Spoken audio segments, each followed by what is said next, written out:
Los herederos ibéricos del Temple, Montesa y Cristo. La disolución de la Orden del Temple en 1312 tuvo consecuencias radicalmente diferentes en la península ibérica que en el resto de Europa. Mientras en Francia los templarios fueron perseguidos, torturados y ejecutados, los reinos hispánicos transformaron el legado templario en nuevas instituciones que aseguraron la continuidad de sus miembros, propiedades y misión. La Orden de Montesa en la Corona de Aragón y la Orden de Cristo en Portugal representan los únicos casos documentados de sucesión institucional directa del Temple medieval. El contexto de la Reconquista. Los templarios habían desempeñado un papel crucial en la reconquista ibérica desde su establecimiento en la península a mediados del siglo XII. A diferencia de Tierra Santa, donde la causa cruzada había fracasado, en Iberia la lucha contra el Islam continuaba siendo una realidad militar y política. Esta circunstancia proporcionó a los monarcas hispánicos argumentos sólidos ante el papado para preservar el patrimonio y la función de las órdenes militares. La Orden de Montesa. La solución aragonesa. Los protagonistas del drama aragonés. Jaime II de Aragón, 1267-1227, llamado el Justo, fue el arquitecto de la solución aragonesa al problema templario. Monarca astuto y pragmático, Jaime II enfrentaba un dilema. Por un lado, debía acatar las disposiciones papales. Por otro, no podía permitir que el vasto patrimonio templario en sus dominios, especialmente en el Reino de Valencia, pasara a los hospitalarios, orden que consideraba excesivamente independiente y potencialmente amenazante para la autoridad real. Guillem d'Erill, último maestre provincial de los templarios en Aragón y Cataluña, jugó un papel fundamental aunque discreto. A diferencia de su homólogo francés Jacques de Molay, d'Erill comprendió que la supervivencia de la orden requería transformación antes que resistencia. Mantuvo negociaciones reservadas con Jaime II, incluso antes de la disolución oficial. Fray Arnau de Soler, comendador templario de Ascó, fue otra figura clave. Los documentos del proceso aragonés contra los templarios revelan que Soler y otros comendadores cooperaron discretamente con la corona, proporcionando inventarios detallados de propiedades y facilitando la transición institucional. El Papa Clemente V y las negociaciones. Clemente V, Bertrand de Got, 1264-1214, el Papa francés que había cedido a las presiones de Felipe IV el Hermoso para disolver el Temple, se mostró más flexible con los reinos ibéricos. Comprendía que la situación en la frontera con el Islam era sustancialmente diferente a la de Francia. Sin embargo, su posición era delicada. Necesitaba mantener la coherencia de su decisión sin alienar a los poderosos monarcas hispánicos. La fundación de Montesa. El proceso de creación de la Orden de Montesa fue meticuloso y prolongado. Entre 1312 y 1317, Jaime II desarrolló una estrategia diplomática de notable sofisticación. 1313-1314. Jaime II envió embajadores a Aviñón, donde residía el papado, argumentando que el reino de Valencia, recientemente conquistado, requería una orden militar propia para su defensa. Propuso que los antiguos templarios aragoneses, cuya inocencia había sido establecida en los procesos locales, formaran el núcleo de esta nueva institución. Juan de Borgoña, cardenal y legado papal, visitó la Corona de Aragón en 1314 para inspeccionar las propiedades templarias y evaluar la propuesta aragonesa. Sus informes a Aviñón fueron favorables. Los templarios aragoneses no habían sido hallados culpables de las acusaciones que pesaban sobre la orden en Francia. 10 de junio de 1317, el Papa Juan XXII, sucesor de Clemente V, emitió la bula Ad Fructus Uberes, que establecía formalmente la Orden de Santa María de Montesa. La bula especificaba: la orden sería filial de la Orden de Calatrava, evitando así la jurisdicción directa de los hospitalarios. Su sede estaría en el castillo de Montesa, en el Reino de Valencia. Recibiría las propiedades que el temple había poseído en Valencia y en el Reino de Aragón. Los antiguos templarios que lo desearan podían ingresar en la nueva orden.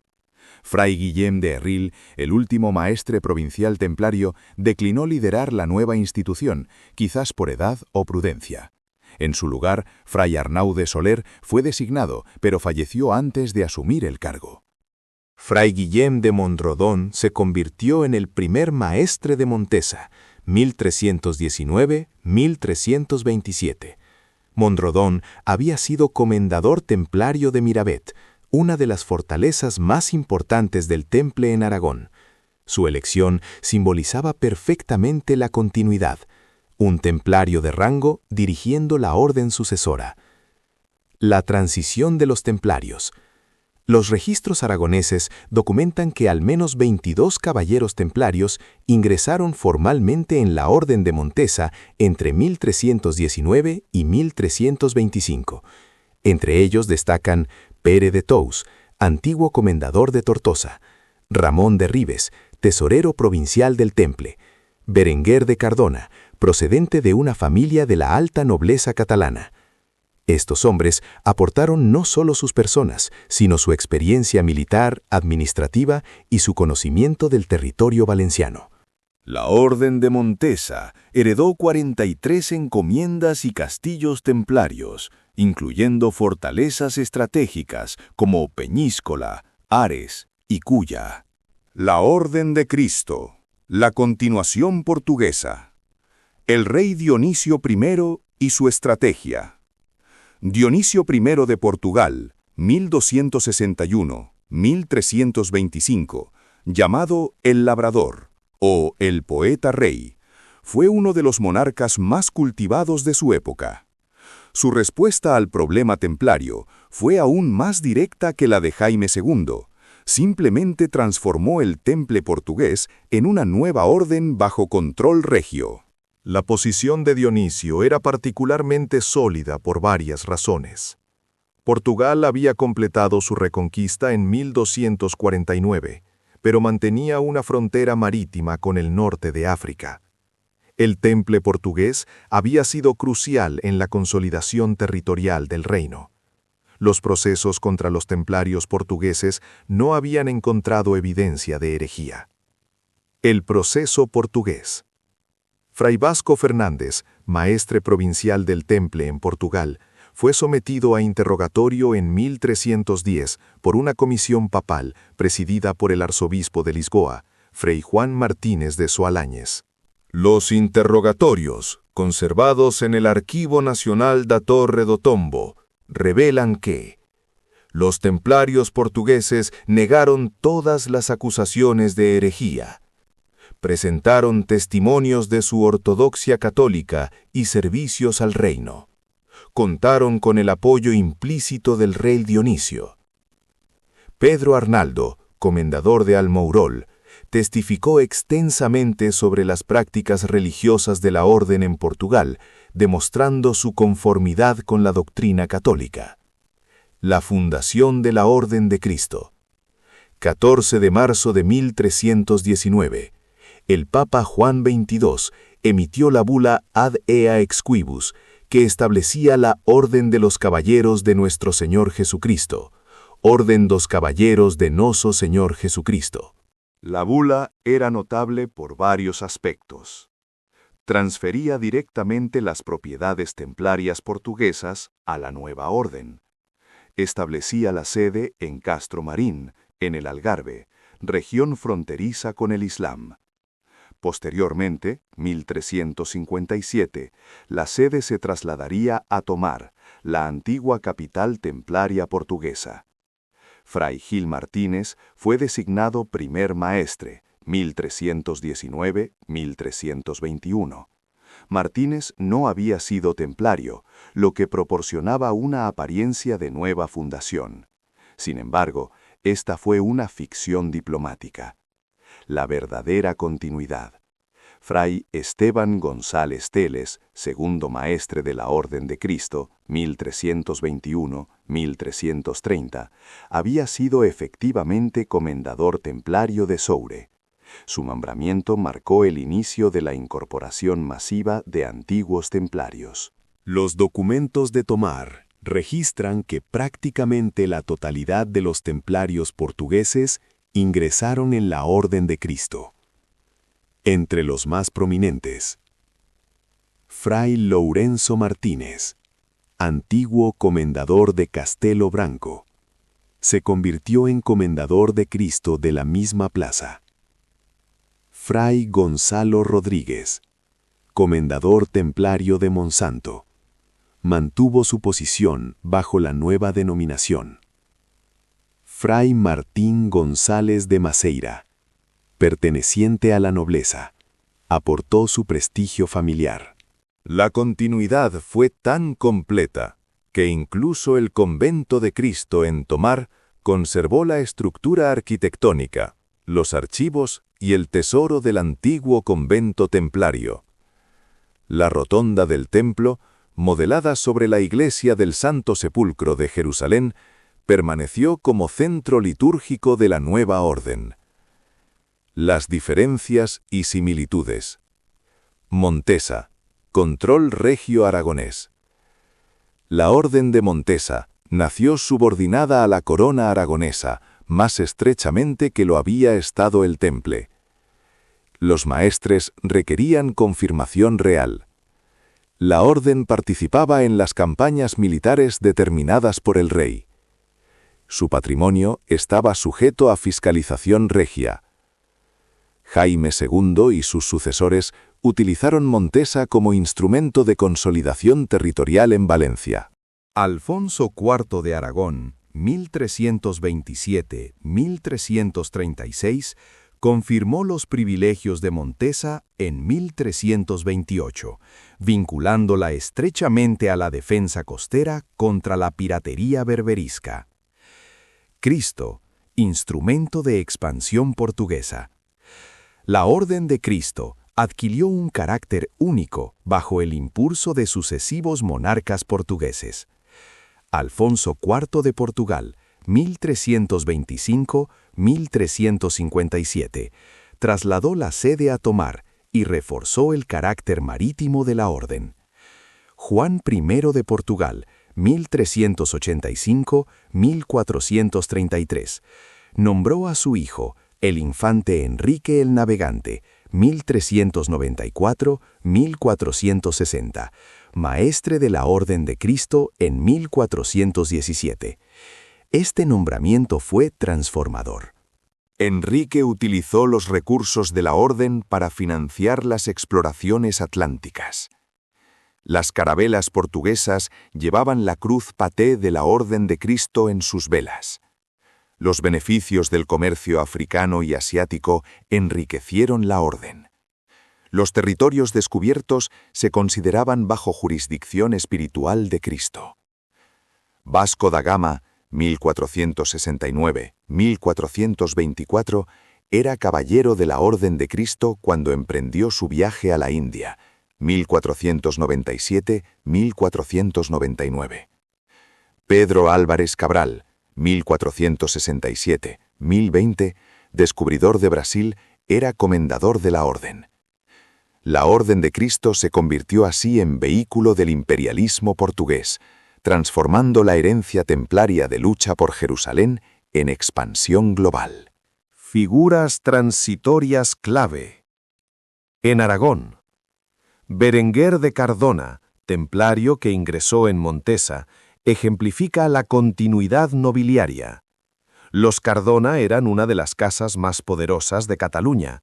Su participación aseguró que Montesa mantuviera prestigio social. Ramón de Ribes, como antiguo tesorero templario, aportó conocimientos financieros cruciales. Los registros muestran que Montesa adoptó sistemas contables templarios prácticamente sin modificación.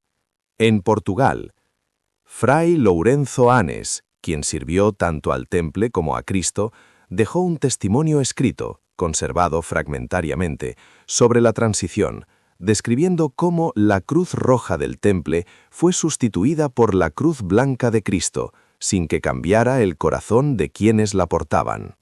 Gonzalo Viegas de Lañoso, comendador que participó en ambas órdenes, supervisó la transferencia de archivos y reliquias del Temple a la Orden de Cristo en Tomar. El legado dual. Destinos divergentes. Mientras Montesa permaneció como orden militar territorial, participando en las guerras mediterráneas de la Corona de Aragón, hasta su incorporación definitiva a la corona española en 1587, bajo Felipe II. La Orden de Cristo se transformó en institución imperial. Papa León X, en 1514, concedió a Manuel I de Portugal y sus sucesores el título de gobernador y administrador perpetuo de la Orden de Cristo, completando su conversión en instrumento del Estado. La continuidad verificable. A diferencia de las órdenes neotemplarias surgidas en el siglo XIX, Montesa y Cristo poseen documentación ininterrumpida que establece transferencia legal de propiedades templarias, incorporación documentada de caballeros templarios, continuidad de funciones militares y religiosas, reconocimiento papal explícito como sucesoras.